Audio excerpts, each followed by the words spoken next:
DB কিবা stock broking নামৰ তেওঁলোকে 7,000 crores মানে লুটি অসমৰ পৰা লৈ গুছি গল। হেল্ল গাইস, কি খবৰটো গাইস? আজি আমি কথা পাতিম হৰপাল শইকীয়া আৰু দীপাংকৰ বৰ্মনৰ বিষয়ে। তো হৰপাল শইকীয়াৰ খুবেই খং উঠিছে। তো আপোনালোকে সকলোৱে গম পাইছে দীপাংকৰ বৰ্মন যিয়ে অসমৰ পৰা প্ৰায় 7,000 কোটি টকা স্কেম কৰি পলাইছে। তো দীপাংকৰ বৰ্মনে ডিবি ষ্টক ব্ৰোকিং নামৰ এটা ইনষ্টিটিউট চলাইছিল আৰু সেই ইনষ্টিটিউটৰ জৰিয়তে মানুহৰ পৰা ষ্টকৰ নামত ইনভেষ্টমেণ্ট লৈ কিনে বৰ্তমান অসমৰ পৰা প্ৰায় 7,000 কোটি টকা স্কেম কৰি পলাইছে আমাৰ দীপাংকৰ বৰ্মনে। তো দীপাংকৰ বৰ্মনৰ এই স্কেমৰ পিছতে অসমৰ এটা ফটো খুবেই ভাইৰেল হৈছে ছ'চিয়েল মিডিয়াত, য'ত দীপাংকৰ বৰ্মন, ডিম্পু বৰুৱা আৰু লগতে হৰপাল শইকীয়া আৰু কেইটামান ইউটিউবাৰ তাত আছিলে। আৰু সেইটো ফটোক লৈ মানুহ বহুতে হৰপাল শইকীয়া বৰুৱাক ট্ৰল কৰি আছে, হৰপাল শইকীয়া ডিম্পু বৰুৱাক। তো হৰপাল শইকীয়া ইয়াৰ ওপৰত ৰিয়েক্ট কৰিছে। তো হৰপাল শইকীয়া কি কৈছে আমি চাই লওঁ।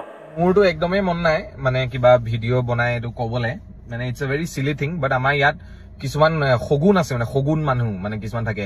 দেৰ ইজ দিছ ওৱান গাই কিবা সমীৰ, সি মানে এডুকেটৰ হয়, মানে কি চেন্সত সি এডুকেটৰ হয় মই নাজানো, বিকজ এটা বেকগ্ৰাউণ্ড চেক থাকে, নৰ্মেল এটা চব বস্তু বেকগ্ৰাউণ্ড চেক থাকে। চ' ৰিচেণ্টলি মই এইটো শুনিলো যে ডিবি কিবা ষ্টক ব্ৰোকিং নামৰ তেওঁলোকে 7,000 crores মানে লুটি অসমৰ পৰা লৈ গুচি গল।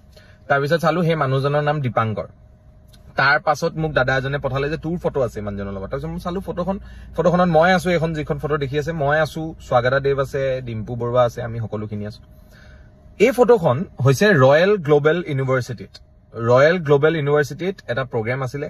প্ৰগ্ৰেমৰ ডিটেইলছ এইটো, প্ৰগ্ৰেমৰ দুখনমান ইটো সিটো ভিডিঅ'ও আছে মোৰ ওচৰত। এইখিনি সেই প্ৰগ্ৰেমত যেতিয়া বেক ষ্টেজত আমি বহি আছিলো, মানে ষ্টেজলৈ যোৱা জাষ্ট আগতে, তেতিয়া সেই প্ৰগ্ৰেমত আমান গুপ্তাও আহিছিলে। ইনফেক্ট সেইদিনাই, যিদিনা আমান গুপ্তা আহিছিলে সেইদিনাখনেই তাৰ পিছত আমাৰ কিবা টক শ্ব' আছিলে ৰয়েল গ্লোবেল ইউনিভাৰ্চিটিত।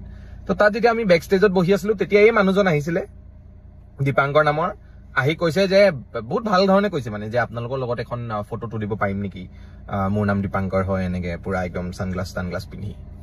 তো এতিয়া আমি কি কৰিম, মানে মই কি কৰিম যে শ্বাহৰুখ খান নি মই নামাৰো, মানে একদম নৰ্মেল থাকিম। ফটো এখনটো মাৰিবলৈ চবেই সেইকাৰণে চব ৰখি দিছো। তেওঁ আহি তাৰ ওচৰত ৰখি দিছে, ফটো এখন তুলিছে। সেই ফটোখন তুলি তেওঁ যে নিজৰ পেজত এনেকে দিছে যে কিবা ডিবি ইনফ্লুৱেঞ্চাৰ্ছ মিট আপ, সেইটোতো নাজানো। সেইটোতো মই এতিয়া গম পাইছো কোন কি বস্তু ডিবি, য'ত ত'তটো না মই ইনভেষ্ট কৰো না মই আজিলৈকে ইনভেষ্ট কৰিছো। তো মই এতিয়া কৈছো যিসকলে এই ফটোখন মানে শ্বেয়াৰ কৰি আছে, এইটো স্বাভাৱিক কথা, গম নোপোৱাটো যে সেইটো কিয়। চবে ভাবিব সি যদি লিখি দিয়ে যে ইনফ্লুৱেঞ্চাৰ্ছ মিট, চবে ভাবিব যে এইকেইটা চাগে তাত গৈছে, তাত ভিডিঅ' বনাবলৈ কিবা বনাবলৈ।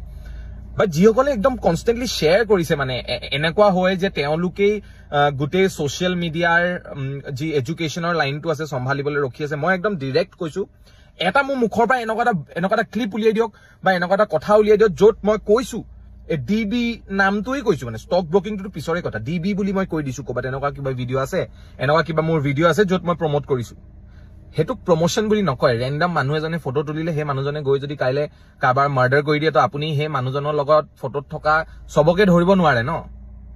তো এইটো এটা ৰেণ্ডম যে আমাৰ লগত ফটো তুলিছে, সেই ফটোখন চাৰ্কুলেট হৈছে, and it's a very silly thing. মানে ময়ো এইটো এক্সপ্লেইন কৰা, মই জাষ্ট এইটো এইকাৰণে এক্সপ্লেইন কৰিছো যে যিসকল অডিয়েঞ্চে মোৰ কণ্টেণ্ট কনজিউম কৰে সেইসকল বহুত জ্ঞানী গুণী অডিয়েঞ্চ, আৰু সেই জ্ঞানী গুণী লোকসকলক মই জাষ্ট এইটোৱে ক'ব বিচাৰিছো যে এই ফটোখন ৰয়েল গ্লোবেল ইউনিভাৰ্চিটিৰ হয়। তেওঁলোককো মই কৈছো এইটো ক্লেৰিফিকেশ্যন দি দিবলৈ, বিকজ আমি তেওঁলোকৰ ইভেণ্টত গৈছো। আৰু তাৰ পাছত যি হয় নহয়, এইটো মানে কি হয়, মানে কি হবলৈ কিডাল আছে। সি এটা স্কেমাৰ হয়, স্কেমাৰ পলালে। না তাৰ প্ৰমোশ্যন কৰিছো, না তাৰ কিবা ভিডিঅ' কৰিছো, না তাৰ ফটো মই আপলোড কৰিছো। সি ফটো লৈছে, গোটেইখনৰ এখন ফটো তাৰ পেজত গৈ আপলোড কৰিছে, এণ্ড ডেট ইজ ইট। আহি গ'ল শগুন কেইটামান। তো শগুন নগনিব, আমি শগুন বনি এই পৰা মাংসৰ টুকুৰা বুটলি এনেই বেয়া হৈছো। শগুন নবনিব।